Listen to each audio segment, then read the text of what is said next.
शांति की शक्ति से शांति जग में लानी।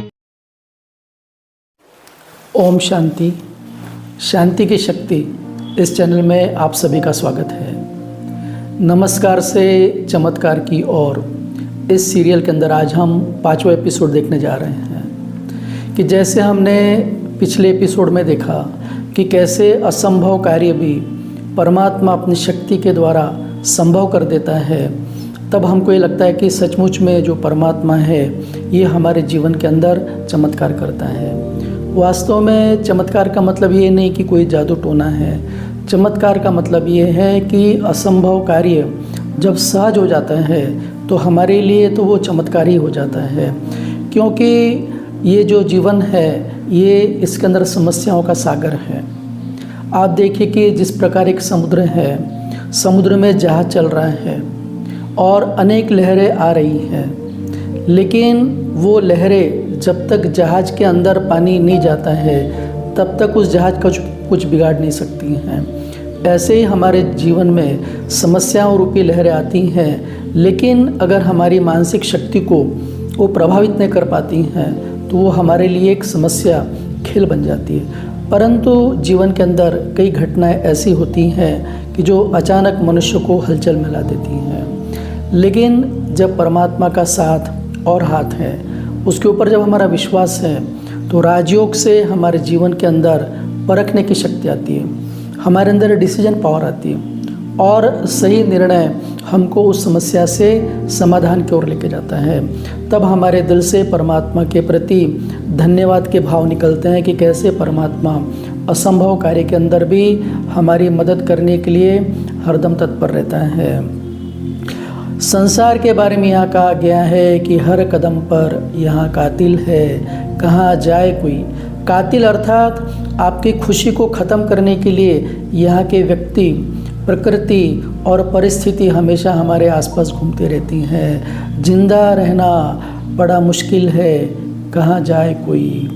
तो ये जो जीवन है यहाँ उलझने हैं, लेकिन जब हम राजयोग का अभ्यास करते हैं तो उन उलझनों को हम सुलझा देते हैं। तो ऐसी ही एक घटना हमारे जीवन में हुई कि जीवन में तो अनेक बातें आती हैं, अनेक समस्याएं ही है, लेकिन परमात्मा की याद और शक्ति से उन कांटों को भी फूल की तरह हम पास कर लेते हैं।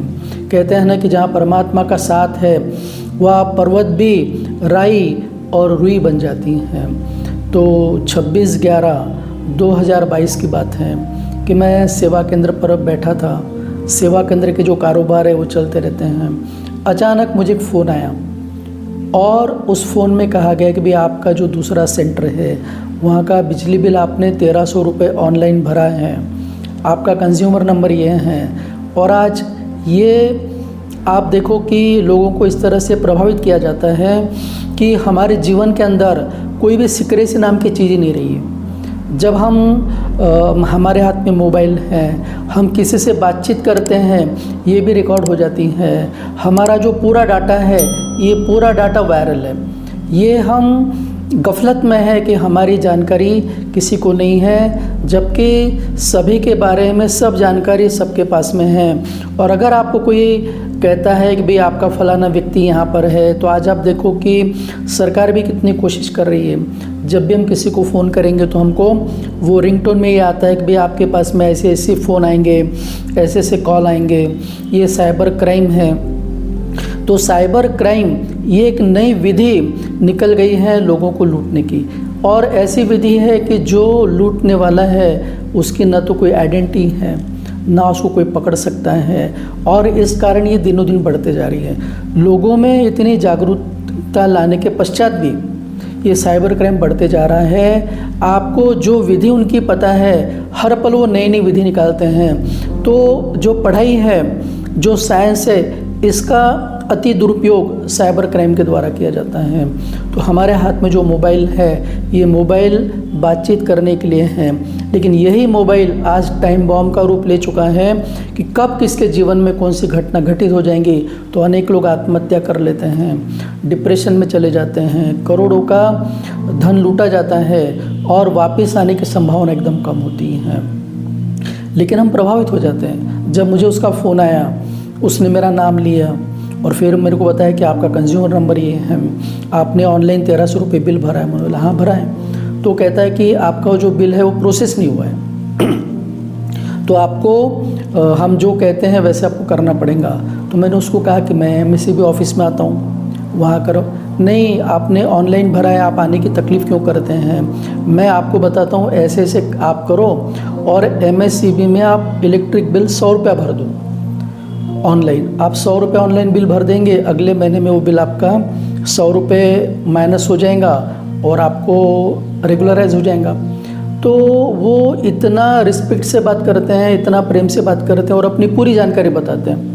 और आप देखो कि उसने बातों बातों में आप ये बटन दबाओ, ये बटन दबाओ, ऐसा वो मेरे से आधा पौन घंटा बात कर रहा है और वो जैसा बोल रहा है वैसे मुझे वहाँ मोबाइल में दिख रहा है। आप देखो कि जो MSCB की ऐप से हम बिल भरते हैं, वो ऐप ही हमारे सामने लाकर वो दे देते हैं, हमारा पूरा डाटा दिखा देते हैं। भी पिछले महीने में आपने ये भरा, उसके पिछले महीने में भरा, तो विश्वास कैसे नहीं होगा? तो विश्वास हो गया।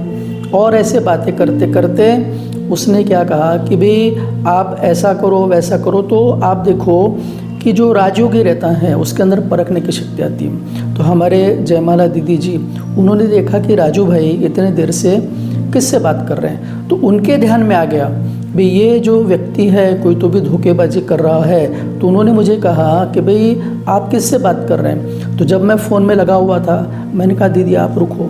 अब हमको ये लगता है कि इनको क्या पता है, भी कारोबार तो हम करते हैं, बिजली बिल भरना, अकाउंट करना, तो इनको तो पता नहीं है। बोला आप रुको। वो बार बार मुझे कह रहे हैं लेकिन मैं उनकी बातों पे ध्यान नहीं दे रहा। तो कैसे परमात्मा हमको सावधान करता है निमित्त बहनों के भांति, लेकिन हमारी जो अज्ञानता है उसमें हम गफलत में आ जाते हैं। तो जैसे ही मैंने 100 रुपये MSCB में भरे, MSCB के ऐप में, तो 1 सेकंड में मेरे अंदर मैसेज आ गया मोबाइल में कि 1 लाख रुपये आपका अमेजोन में गया, 50,000 अमेजोन में गया, 50,000 फ्लिपकार्ट में गया। मैं सोच रहा ये मैसेज क्यों आ रहे हैं, और उतने में मुझे बैंक का फ़ोन आ गया। बोले भी आपने अमेजोन से ये परचेज़ किया क्या? मैंने तो कहा मैंने कुछ नहीं किया। बोले आपके साथ में फ्रॉड हो गया है। तो ऐसा तो कभी होता नहीं है और ये पहली बार ही हुआ। तो बैंक वाले भी कब बता रहे हैं कि जब पूरा अकाउंट खाली हो गया। तो मैं एकदम चकित हो गया कि ये कैसे हो गया। मैं बोला दीदी अरे ये तो मेरे 2 लाख रुपए चले गए, और उन्होंने इंटरनेट बैंकिंग लॉक कर दिया, ATM कार्ड लॉक कर दिया। और ये जो ठगी करते हैं ये शनिवार और रविवार देखकर करते हैं, ताकि हम बैंक में जा नहीं सकते और कुछ इंक्वायरी कर नहीं सकते। अब कुछ समय तो मैं विचलित हो गया और मैंने सोचा कि ये क्या हो गया, और 2 लाख रुपए जाना और कैसे धोखेबाजी से जाना, तो मनुष्य कितने हलचल में आ जाता है। तो अचानक मैंने हमारे सेवा केंद्र पर सतीश भाई नक्शीने आते हैं, उनको कॉल किया। बोला सतीश भैया आप थोड़ा सेंटर पे आएंगे क्या? तो वो भाई 5 मिनट पहुंच गए। मैंने उनको बताया कि ऐसा ऐसा हुआ। तो बोले अरे भैया ये तो पैसा आना मुश्किल है, ये तो पैसे आते ही नहीं, क्योंकि ऐसी घटनाएं बहुत होते रहती हैं, लेकिन हमको उसका ज्ञान नहीं रहता है, ज्ञान भी नहीं रहता है और जागरूकता नहीं रहती है। तो अब क्या करना है? तो हमने विचार किया कि पुलिस स्टेशन में कंप्लेंट करें क्या। तो यही विचार किया कि कंप्लेंट करके तो पैसा तो आता ही नहीं, क्या फ़ायदा। ऐसे ही विचार करते करते मेरे मन के अंदर परमात्मा की याद आई। मैंने कहा कि बाबा मैंने तो ये जीवन के अंदर कोई ऐसा गलत कार्य किया नहीं, मेरे जीवन का तो ये लक्ष्य है कि ये जो धन है ये आपने मुझे दिया है और ये आपके कार्य में लगना चाहिए। अगर मेरे मन में कोई खोट होंगी तो ये पैसा नहीं आना चाहिए, लेकिन अगर ये पैसा ईमानदारी का है, अब हम पकड़ेंगे तो पकड़ेंगे किसी को? क्योंकि वो जो व्यक्ति है जिसने ये फ्रॉड किया वो तो आर्टिफिशियल रहता है भाई। वो जो मोबाइल सिम से हमको कॉल करते हैं वो सिम को उसी समय फेंक देते हैं, और इतने घने जंगल में जाकर जहाँ पर भी थोड़े से सिग्नल है वहाँ लैपटॉप के ऊपर वो काम करते हैं, और उनको कोई पकड़ना माना असंभव जैसे हो जाता है, पकड़ ही नहीं सकते हैं, और करोड़ों का फ्रॉड होता है। तो जब मैंने बाबा को कहा, फिर सतीश भाई से बोला कि कुछ तो प्रयत्न करेंगे अपन। तो उनका एक यहाँ पहचान का पुलिस डिपार्टमेंट के अंदर एक शेखर डोंगरे करके एक पुलिसकर्मी है, बहुत अच्छा व्यक्ति है। उन्होंने उसको कॉल किया कि ऐसा ऐसा हुआ है। तो शेखर डोंगरे है, उन्होंने बताया कि भी वर्धा साइबर क्राइम ब्रांच के अंदर दिनेश बोतकर करके एक साइबर क्राइम डिपार्टमेंट में ऑफिसर है, आप उनसे कॉल कीजिए। तो उन्होंने उनका रेफरेंस देती उनको कॉल किया। तो वो भाई जो है दिनेश बोतकर, वो इतने सिंसियर है कि उन्होंने कॉल को अटेंड किया और उन्होंने कहा कि कोई बात नहीं, अपन प्रयास करेंगे करके।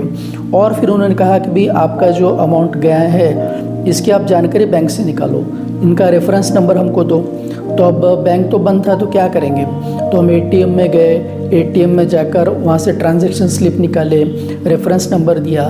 फिर उन्होंने कहा कि भाई आप पुलिस स्टेशन में जाइए और वहाँ एफआईआर दर्ज कर दीजिए। जब हम पुलिस स्टेशन में गए तो पुलिस स्टेशन में ये देखिए कि धोखा तो सभी खाते हैं, लेकिन जब हम किसी को बताते हैं तो हम तो हंसी के पात्र बन जाते हैं। तो हर कोई व्यक्ति कहता है कि ऐसे कैसे आपने काम कर लिया है। तो वहाँ पर भी जो था उन्होंने रिपोर्ट तो लिख ली, लेकिन उनसे वाइब्रेशंस यही आ रहे थे कि ये पैसा तो आता ही नहीं, और कई लोगों का नहीं आता है। लेकिन वो दिनेश बोतकर साहब है, उन्होंने इतनी कोशिश किया, भाई ये जो पैसा है जिसने हमारे साथ में फ्रॉड किया, उसने अमेज़ॉन के वॉलेट और फ्लिपकार्ट के वॉलेट से परचेस किया, तो वहाँ उसका अमाउंट क्रेडिट हो गया अमेज़ॉन और फ्लिपकार्ट के अंदर। तो बोतकर साहब ने अपने ऑफिशियल जो भी अधिकारी है उनके मदद से, और जो सरकार के नियम कायदे हैं उसके अनुसार ये है कि भले ही अमेज़ॉन ने हमारे साथ में फ्रॉड नहीं किया है, लेकिन किसी का चोरी का पैसा, अगर कोई चोरी का सामान खरीदता है तो भी उतना ही गुनाहगार माना जाता है। तो उन्होंने कोशिश की और एक हफ्ते के अंदर मेरे अकाउंट के अंदर 1 लाख रुपए क्रेडिट आ गया। तो मैंने भगवान का धन्यवाद दिया कि देखो ये तो लोग बोलते कि आ ही नहीं सकता है, और बाबा ने तो ये मेरा वापस दिला दिया। फिर मैं परमात्मा को ध्यान किया कि बाबा ये जो पैसा है ये तो आपका ही है, और भी हमारा बिना वजह व्यर्थ में 500 रुपया भी जाना ये हमको अखरता है। अच्छे कार्य में जाना चाहिए, क्योंकि अच्छे वृत्ति से कमाया हुआ धन ये परमात्मा के कार्य में लगना चाहिए। ये हमारे अंदर हमेशा इच्छा रहती है। और हमारे जो दीदी जी है उन्होंने भी बहुत योग किया कि भाई ये जो पैसा है राजू भाई का ये तो आना ही चाहिए वापस। सतीश भैया है ये भी हमेशा निरंतर ट्राई करते रहते थे। तो फिर आप देखो कि 1 महीने के बाद में और 50,000 आ गया, तो 1.5 लाख तो आ गया।